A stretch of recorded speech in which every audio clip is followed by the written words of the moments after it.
Hello दोस्तों, good evening. आज हम फिर एक पॉजिटिव अफर्मेशन से आज एक वीडियो की शुरुआत करेंगे।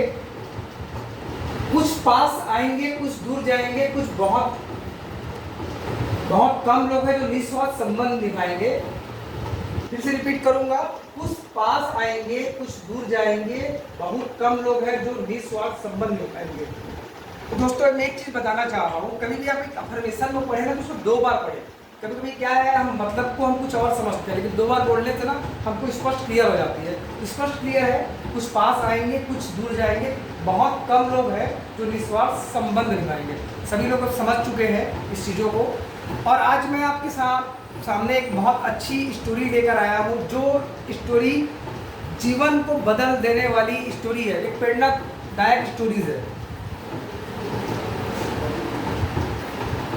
आपने देखा होगा, जिंदगी में उतार चढ़ाव हर किसी के आते हैं, किसी के पहले आते हैं या किसी के बाद में आते हैं, लेकिन जिंदगी का एक पार्ट है कि उतार चढ़ाव हम सबके लाइफ में आना तय।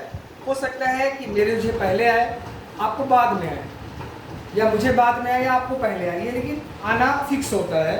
तो इसी में एक ट्रू लव स्टोरी पे से हम एक डिस्कशन करेंगे, जिससे कैसे हमको आगे बढ़ना चाहिए।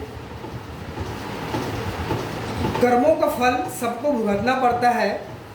सिमरन बहुत सुंदर लड़की थी। जब वह कॉलेज में पढ़ती थी, हर लड़का उसका दीवाना था। देखने में बहुत सुंदर तो थी ही, साथ में उसका पहनावा और बोलने का तौर तरीका था, वह सबसे अलग था। इसलिए वह सबकी आंखों का तारा थी। और कॉलेज के टीचर भी पसंद करते थे, क्योंकि पढ़ने में बहुत अच्छी थी, पर वह अंदर से बहुत चालाक लड़की थी। रवि नाम का एक उसी कॉलेज के एक लड़का उसको बहुत प्यार करता था। वह पढ़ने में और देखने में बहुत स्मार्ट था। दोनों में एक दूसरे को देखते ही बहुत स्माइल करते थे। धीरे धीरे बातें होने लगी और सबसे छुपकर बैठकर घंटे बातें करते। लड़के को लगा शायद यह भी मुझे प्यार करती है और मेरे साथ शादी कर लेगी, पर सिमरन काफ़ी चालाक लड़की थी। वह सिर्फ उसको अपना टाइम पास समझती थी।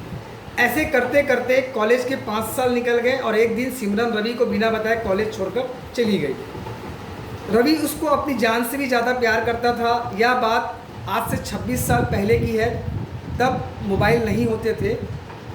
रवि को उसके बारे में पता नहीं चला कि क्यों उससे वो बिना बताए चली गई।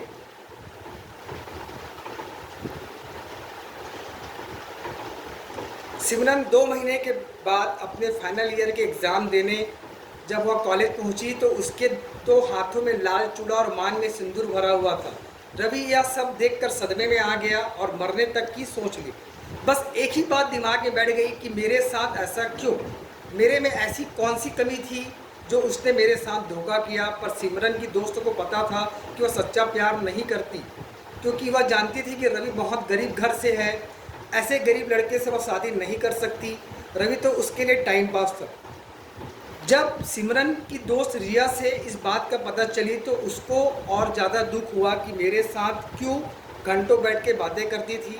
बस बुरे हालात से निकलने के लिए रवि की बहन ने अपने भाई को बहुत मुश्किल से संभाला और एक लड़की देखकर शादी करवा दी रवि की, ताकि उसको भूल जाए और अपनी नई ज़िंदगी शुरू करे।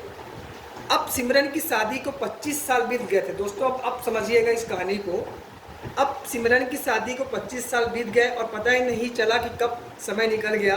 सिमरन के पास और 2 बच्चे थे। सिमरन की बेटी जिस कॉलेज में पढ़ती थी, उसको एक लड़के से प्यार हो गया और जिद करने लगी कि शादी करूंगी तो इसी लड़के से करूंगी, वरना सारी ज़िंदगी कुंवारी बैठी रहूंगी। आखिरकार सिमरन को अपनी बेटी की जिद के आगे झुकना पड़ा और लड़के के माँ बाप से मिलने के लिए समय रखा गया। जब सिमरन लड़के के बाप से मिली, तो उसके पैरों के नीचे की ज़मीन सरक गई, क्योंकि वह लड़का किसका बेटा था? रवि का बेटा था।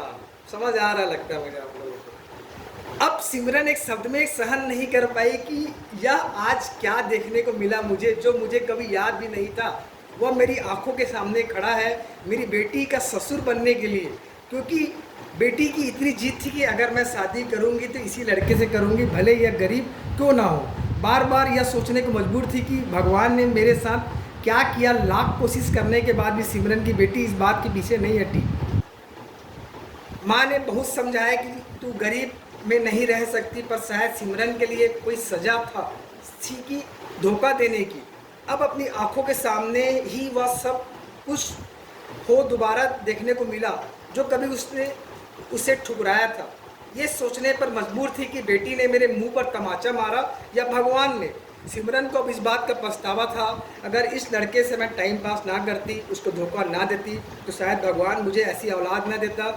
इसलिए जो भी करो सोच समझ के करो, भगवान हमारे हर कर्म को लिख रहे हैं और हमारे साथ प्रसाद के रूप में भी वापस भी वही देता है। अब कहानी से हमें ये शिक्षा मिलती है कि हम चालाकी इंसान से कर सकते हैं पर भगवान से नहीं। भगवान हमारे बुरे कर्मों की सज़ा हमें इसी जन्म में दे देता है। मुझे लगता है अब चीज़ें आपको समझ आ चुकी होगी। अगर इसी प्रकार के कुछ डाउट्स होते हैं तो आप कमेंट्स कर सकते हैं और समझ सकते हैं। और दोस्तों, मैं हमेशा की तरह आप लोगों को जैसे बोलता हूँ, चाहे कुछ भी हो, हमेशा आपको हंसते रहना है, माफ़ करना है, बर्दाश्त करना है और निरंतर चलते रहना है। Okay, thank you.